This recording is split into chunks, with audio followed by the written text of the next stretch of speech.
దీని గురించి ఎక్కువగా ఆలోచించకు సురభి. ఇప్పుడిది ఇంపార్టెంట్ కాదు. ఎగ్జిబిషన్లో నీ ప్రాజెక్ట్ డిస్ప్లే చేయడం ముఖ్యం అన్నాడు శివ. అది నిజమే అని నవ్వింది సురభి. శివ సురభి పక్కన నుంచి లేచి డయాస్ వెనక వైపు వెళ్లాడు. అక్కడ హోస్ట్ జనని డయాస్ పై ఎలా మాట్లాడాలి అని రిహార్సల్స్ చేస్తుంది. ఆమెను కలిసి ఆర్నమెంట్ ని ఇచ్చాడు. మళ్లీ వచ్చి సురభి పక్కనే కూర్చున్నాడు. ఓ 5 నిమిషాల తర్వాత జనని డయాస్ మీదకు వచ్చింది. I'm the host for today. My name is Janani అని ముందు తనని తాను పరిచయం చేసుకుంది. ఆమె నవ్వుతూ మాట్లాడుతుంటే ఆ నవ్వుకి అందరూ ఫిదా అయ్యారు. Ladies and gentlemen, Shika jewellery group exhibition కి స్వాగతం, సుస్వాగతం.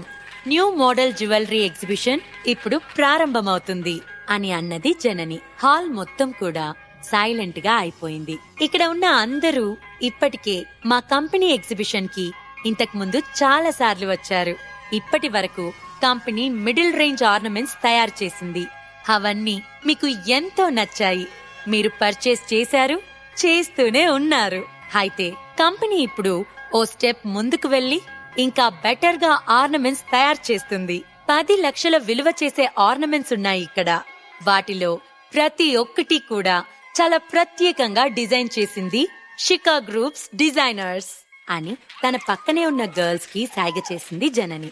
స్టేజ్ వెనక నుంచి అందమైన అమ్మాయిలు ట్రెడిషనల్ డ్రెస్సుల్లో వచ్చి అతిథుల ముందు నిల్చున్నారు. వాళ్ళ చేతుల్లో గ్లాస్ క్యాబినెట్స్ ఉన్నాయి. వాటి లోపల అందమైన విలువైన నగలు ఉన్నాయి. వాటిని చూడగానే వాటి రిచ్నెస్ కనిపిస్తుంది. ఇంచుమించు అన్నిట్లో డైమండ్స్ యూజ్ చేయడంతో వాటి కాంతి హాల్లో అంతటా కనిపిస్తుంది. జనని వెనక ఉన్న డిస్ప్లే పైన ఆ నగలు ఒక్కొక్కటిగా కనిపిస్తూ ఉన్నాయి. ఇప్పుడు అక్కడే ఉన్న విఐపి సీట్లలో ముందు వరుసలో కూర్చున్న జ్యువెలరీ ఎక్స్పర్ట్స్ తమ దగ్గరున్న భూతద్దం తీసుకొని ఆ ఆర్నమెంట్స్ యొక్క ప్యూరిటీని అబ్జర్వ్ చేస్తున్నారు. రిపోర్టర్స్ అందరూ కూడా ఆ ఆర్నమెంట్స్ ని తమ కెమెరాలలో బంధిస్తున్నారు. అందరూ అప్రిషియేట్ చేసినట్లుగా చప్పట్లు కొట్టారు. జనని నవ్వుతూ థ్యాంక్ యూ సో మచ్. ఇప్పుడు వచ్చే 2 క్రియేషన్స్ మా కంపెనీ యొక్క ఎక్స్ట్రార్డినరీ ప్రొడక్ట్స్ గా నిలుస్తాయి. ఒక్కొక్కటి 10 లక్షల కంటే ఎక్కువగా ఖర్చు చేసి తయారు చేసిన ఆర్నమెంట్స్. ఇందులో ఒక ఆర్నమెంట్ పేరు ఎవర్ లాస్టింగ్ లైట్. అయితే మరో ornament king of the world. ఈ 2 ఆర్నమెంట్స్ డైమండ్స్ తో తయారు చేశారు. ఈ 2 వేటికవే సాటి అని చెప్పింది జనని. అదే సమయంలో కృతి తన సీట్లో నుంచి లేచి వెళ్లి సురభి పక్కన నిల్చుంది. ఏంటి సురభి, ఆర్నమెంట్ ఎగ్జిబిషన్ లో పెట్టగానే గెలిచాను అనుకుంటున్నావా? నువ్వు ఎలాంటి వేస్ట్ ఆర్నమెంట్ తయారు చేశావు అనేది నిజానికి నీకు అర్థం కావట్లేదు. నేను తయారు చేసిన ఆర్నమెంట్ ముందు నీ ఆర్నమెంట్ దేనికి పనికిరాదు.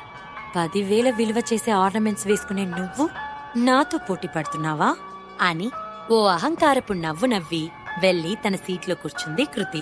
ఆమె కావాలని తనకి తాను గొప్పలు చెప్పుకుంటూ తనని కించపరుస్తుందని సురభి అనుకుంది. కృతి అన్నది నిజమేనా? తన ఆర్నమెంట్ తో పోలిస్తే నా ఆర్నమెంట్ బాగాలేదా అనుకుంటూ మెల్లగా తన పెదవులు కొరికింది. కాని వెంటనే ఆహా లేదు, నా ఆర్నమెంట్ ని నేను చాలా కష్టపడి డిజైన్ చేశాను అని తనకి తాను సర్ది చెప్పుకుంది సురభి. అందరూ ఒకసారి స్క్రీన్ వైపు చూడండి అని చిరునవ్వుతో అన్నది జనని. సరిగ్గా అప్పుడే ఈ 2 ఆర్నమెంట్స్ కూడా స్క్రీన్ పై దగదగా మెరుస్తూ కనిపించాయి. స్క్రీన్ పై ఒక్కొక్క ఆర్నమెంట్ గురించి, ప్రాసెసింగ్ గురించి వివరాలు డిస్ప్లే అవుతున్నాయి. ఎవర్ లాస్టింగ్ లైట్ అనేది గుండ్రటి ఆకారపు లాకెట్. అది బ్లూ కలర్ డైమండ్ మిడిల్లో ఉండి ప్రత్యేక ఆకర్షణగా ఉంది. దాని చుట్టూ చిన్న చిన్న డైమండ్స్ నీలి రంగులో మెరుస్తూ ఉన్నాయి. ఇక మరోవైపు king of the world locket మధ్యలో గ్రే కలర్ డైమండ్ ఉంది. దాని చుట్టూ ఉన్న చిన్న చిన్న స్టోన్స్ రెయిన్బో కలర్స్ లో రిఫ్లెక్ట్ అవుతున్నాయి. గెస్ట్లందరికీ 2 ఆర్నమెంట్స్ లో తేడా చాలా క్లియర్ గా అర్థమవుతుంది. ఎవర్ లాస్టింగ్ లైట్ ఆర్నమెంట్ మొదట చూడగానే బాగున్నప్పటికీ king of the world ornament తో పోలిస్తే ఫినిషింగ్ లో కానీ లుక్ లో కానీ ఏమాత్రం పనికిరాదు. అందరూ king of the world ornament ని పొగడ్తలతో ముంచెత్తారు. అది చూస్తున్న కృతి కోపంతో రగిలిపోయింది. King of the world ornament ని క్రియేట్ చేసిందెవరు? అలాంటి చేతి పని క్రియేటివిటీ అందరికీ రాదు. ఈ డిజైన్ తయారు చేసిన వాళ్ళు గొప్ప మేధావులై ఉండాలి. వాళ్ళకి ఎంత అనుభవం ఉండుంటుంది. ఇలా ఒక్కొక్కళ్ళు ఒక్కో రకంగా ఆ డిజైనర్ని మెచ్చుకుంటున్నారు. అదంతా వింటున్న సురభి ఆనందానికి అంతే లేదు. అక్కడికి వచ్చిన ప్రతి ఒక్కళ్ళు king of the world super అంటున్నారు. ఎవర్ లాస్టింగ్ లైట్ కాస్ట్ 10 లక్షలు అయినప్పటికీ అది నార్మల్ పెండెంట్ లానే ఉన్నది. ఇప్పటి వరకు వచ్చిన సాధారణ జ్యువెలరీ లాగానే ఉంది. కింగ్ ఆఫ్ ది వరల్డ్ చాలా అందంగా కొత్తగా ఉంది అని ఎక్స్పర్ట్స్ ఫైనల్ జడ్జిమెంట్ ఇచ్చారు. సురభి లాంటి పనికిరాని వ్యక్తి ఇంత గొప్ప ఆర్నమెంట్ ఎలా తయారు చేయగలిగింది అని కృతి కుళ్ళుకుంటుంది. సురభి చేతిలో ఓడిపోయినందుకు ఇప్పుడు కృతి రియాక్షన్ ఏంటి? శివ మనసులో ఇప్పుడు ఏమనుకుంటున్నాడు? జై మీద శివ సురభిలు ఏ విధంగా పైచేయి సాధించనున్నారు? ఈ ప్రశ్నలకు సమాధానాలు తెలుసుకోవాలంటే నెక్స్ట్ ఎపిసోడ్ వినాల్సిందే. క్రింద ఇచ్చిన లింక్ ని క్లిక్ చేసి పాకెట్ ఎఫ్ఎం యాప్ ని ఇన్స్టాల్ చేసుకోండి. Stay tune to pocket FM.